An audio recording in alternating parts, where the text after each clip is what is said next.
Hi all! Everything in my video is pulled from the public domain, and I am using them under the Fair Use, Fair Dealings guidelines. Everything I say is my own opinion. You should look into this information for yourselves, but I'm pretty sure I'm right. Hi guys! Alright, I'm starting off with this picture of Finn. He was sleeping and I snuck up and took the picture. Somehow he knows when I'm taking this photo. I know that sounds absolutely crazy, but he knows when I'm taking his photo and he wakes up and stares at me. It's crazy. Anyway, okay, so we have a lot to cover today. Once again, lots of stories and something interesting at the end. Okay, so we're just going to jump in and get there. All right, let's go.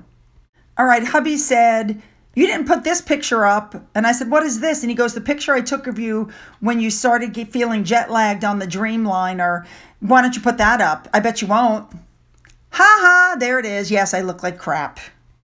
But I would rather show this picture, that shows us at the beginning of the flight. We're wearing our N95 masks, or I am. And, you can see that I'm feeling much better from the eye. You can always tell by the eyes whether I'm not feeling well or not. All right, let's jump in. We have a lot to go. Let's go.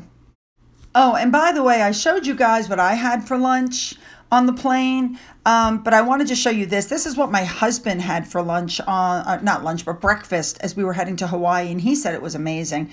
And dude, I'm not kidding. That fresh fruit bowl was to die for. All right, now let's get started.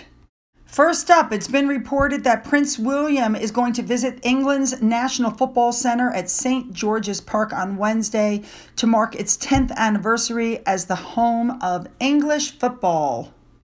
And for those who are unaware, he is the president of the Football Association. All right, moving on. George and Amal Clooney hosted the first ever Albie Awards in New York. So they brought a bunch of friends. They brought, believe it or not, Michelle Obama, Drew Barrymore, Cindy Crawford. And I know I said Friday, it actually went down Thursday at the New York Public Library. The Albie Awards was named after Justice Albie Sachs, it was hosted by George and Amal, and they were honoring people who had taken a stand against injustice. So, of course, they were front and center the whole night. She was wearing Versace. He looked, in GQ. Now, they're not sure if Michelle Obama was spotted entering the Albie Award after party at the Mark Hotel, so they're not sure if she was actually at the show. Other celebrity guests were Julia Roberts, John Krasinski, Meryl Streep, Gayle King, Drew Barrymore, Cindy Crawford, and Randy Gerber. Dua Lipa and Lori Harvey also pulled up to the event. And of course, we know that Miss Lipa is going to be the soon-to-be former host of The Daily Show. And she was seen hanging out in New York with Trevor Noah. And I guess the point of all of this is Harry and Meghan were back in the United States, and they never would have passed up the opportunity to go to this kind of star-studded event, which tells me that they were not invited. No way would they have passed up on this. Moving on, people. All right, it came out recently that Archewell has now hired Ashley Montahini, I hope I said that correctly, and Disha Tank. They're the most recent hires in charge of communications on the front line. Now, let us not forget that not that long ago, they had other people that were supposed to be heading, communications on the front line. I hope these people have a good resume because it seems like Archewell is unable to hang on to its staff. It's like a revolving door there. We haven't forgotten about that, have we, people? We've all heard the stories. Sunshine Sachs dumped them. No, people, companies that charge people millions of dollars don't just dump them. It doesn't work that way. I think financially, Harry and Meghan can no longer afford them. So the new PR gurus, one who went to the same university as Meghan, are now going to try to boost their image after, they dumped Sunshine Sachs. Let's not forget Miss Schrimmer here. I hope I'm saying that right. She was head of communications from October 2020 until July of 2021. And then she became and I'm air quoting with my fingers here, she became a senior advisor. She used to work for Pinterest and Apple. I don't know how that's working, but yeah. Personally, I think Sunshine Sachs got Markle because let's not forget, she had a partner there named Thomas Morgan who helped establish them in California by sharing contacts in her powerful network of famous friends and advisors. But now, Harry and Meghan are like, yeah, we don't need you anymore. We've got our own people. Right. Let's not forget Tanya Holness. She was appointed the global press secretary. Remember that? She's already left the company as well. So what it comes down to is very simple, and we've already said this before. Harry and Meghan are starting to lose money hand over fist, so now they're going to try to handle things in-house themselves so they don't have to pay. All right, moving on.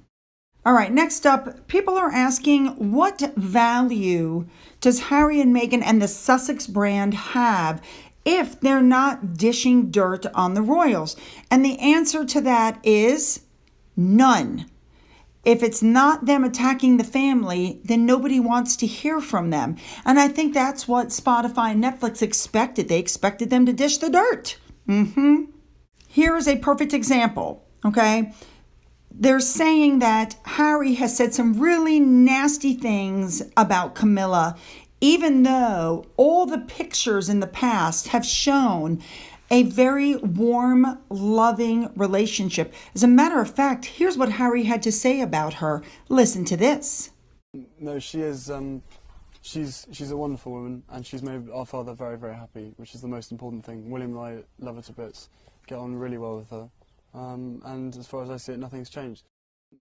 But of course, he needs to dish dirt to Netflix and to Penguin Random House, and so he has been. He has been.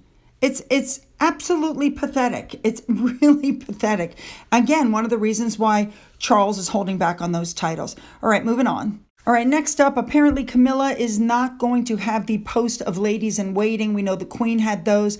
And this is part of the slimmed down monarchy. She shouldn't have to pay people to do this. And I completely agree. I think it's a wonderful thing. Moving on. All right, here we go. People are just assuming that Harry and Meghan are going to be at Charles's coronation. However, considering the fact that they'll want to tape it and they'll want to use it for Netflix, they're saying don't bet on them being there. That very well may not happen. All right, Teresa Longo, we know she's usually spot on, just like the blind items. And she put out that Queen Elizabeth would never have taken back a gift, but King Charles won't hesitate. Remember this tweet. Yes, I will. All right, next up, it's being reported that Harry and Meghan have asked Netflix to go softer on the royal family. What? Netflix hired them Netflix hired Harry and Meghan to dish the dirt. They're not the ones that are being hard on the royal family. It's Harry and Meghan that are being hard on the royal family. But I agree with what Ellen here said. The Netflix docuseries has sailed. It's old. It's past. By the time it comes out, nobody's interested. All right, moving on. A quick update on the Katie Nicholl story. Remember, she put it in the book about, George supposedly telling people to be careful, about my dad. Well, I agree with what Royally Blunt here just put. I mean, I completely agree with this statement. Sex offender jokes are really funny. But I had no idea that she was affiliated with Epstein. Yep, there she is with Jeffrey Epstein. Wow. That's a kicker. And you guys are really torn on her. Barbara Taylor said she dislikes her because she's always taking backhanded swipes at the royals. Subscriber Evie said that Katie's comments were taken out of context. She's a very good royal reporter and she's being spoken about in a horrible way and she's very disappointed. But I agree with Penny Combs here. She needs to do more than apologize. She needs to expose her sources because George has now been mocked, ridiculed, and lampooned and made out to be a criminal, and he's 9 years old. So I agree with Penny. Release your sources. All right, moving on.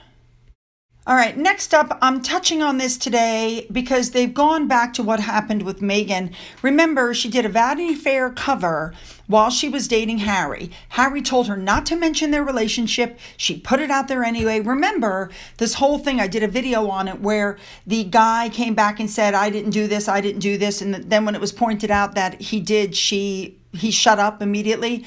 Anyway, Meghan claimed that the Vanity Fair cover Wild About Harry was racist. Yes, she claimed racism. Why? Because in 1939, there was a blackface song done by Mickey Rooney and Judy Garland called I'm Just Wild About Harry. Now, if that is not somebody digging, I don't know what is. Who looks at a song from a mindset from 50 years ago and goes, that's racism? Who does that? Meghan Markle does that. Which leads us to this blind item. Apparently, Meghan did not know that the song was written by two black men, and it was for the first successful Broadway review written and performed by African Americans. Yes, racism. You see the point? You see where this is going? You know, guys, I mean, if you're constantly looking for racism in every little thing, of course you can find it in every little thing, but that doesn't make it really racism. I mean, what about the magazine cover? I suppose that's racism too? Just another little tidbit of information. Apparently, Meghan Markle's attorneys just filed a motion to stay discovery pending outcome of dispositive motion by Meghan Markle. Basically, she doesn't want to give information. She doesn't want to hand over documents. She doesn't want to give any evidence until they're done trying to dismiss the case, which the case is not going to be dismissed. So she's holding off as long as possible, handing stuff over. Wow. All right, now I want to address this. This subscriber, Baba, put up that there was a video called Can Sue Smith Be Trusted? It's a channel called Reacting to the Royal News. Now, I have heard of this guy. Yes, he likes to take my videos, play them on his channel, and give his opinions. Is it a copyright infringement? Yes. Am I complaining? No. And that's because when I got thrown off by the bot attack, he's one of the few people who stood up and said, you know, she got thrown off, but I don't think she did anything wrong. So yeah, you keep doing what you're doing, dude. But here's the interesting part. Now, the whole thing is based on this response, and unfortunately, he didn't give the name of who wrote it, but you have to read it. Sue is not the most trusted, and in my opinion, using them to make money, always begging for money, fit herself, which turn off. She is on vacation in Hawaii and can stop releasing videos. Vacation means she stopped video.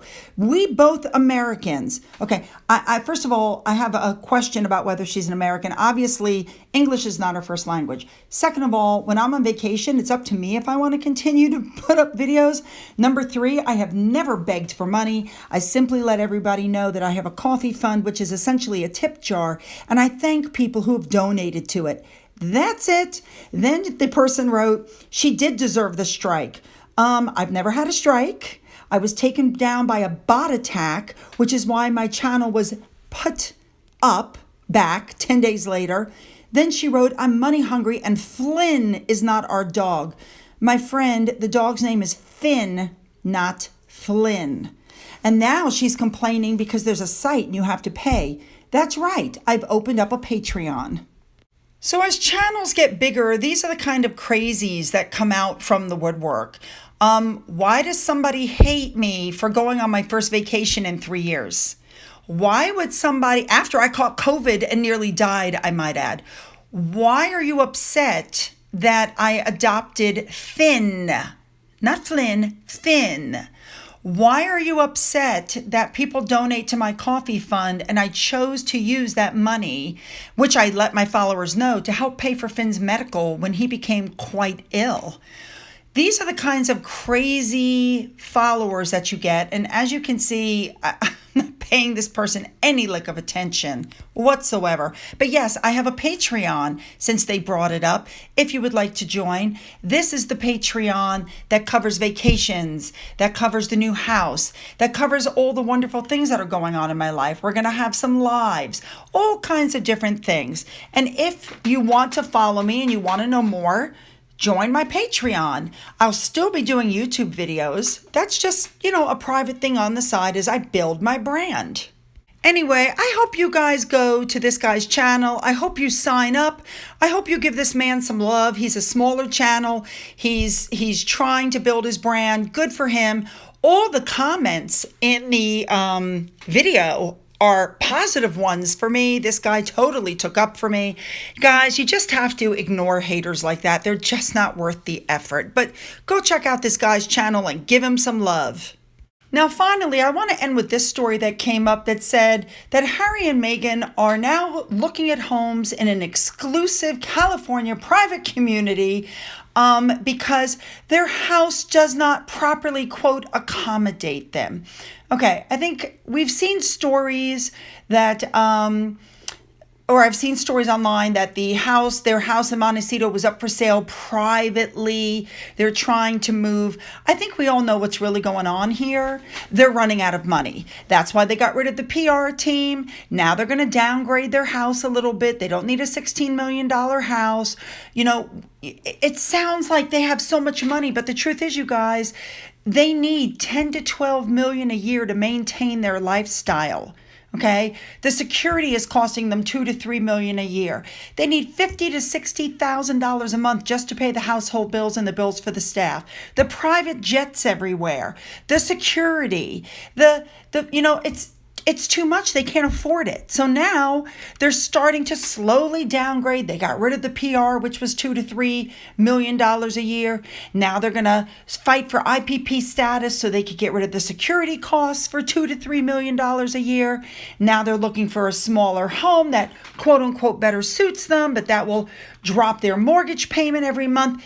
I've told you before, I'll say it again. Netflix did not hand them $100 million. They have to produce. It's been 2 years. They have produced nothing. They're running out of money. Yep. All right. Once again, lots and lots and lots of information, and I want your comments. What do you think about everything that I put down? Don't forget that you can hit that subscribe button to be notified when I upload videos. Don't forget you can follow me on Twitter, Getter, Rumble. You can email me. I have my Patreon. You can follow me if you so choose. Don't forget, for those who have donated to my coffee fund and who have donated through my thanks button, thank you so much. And as always, you guys, have a great day.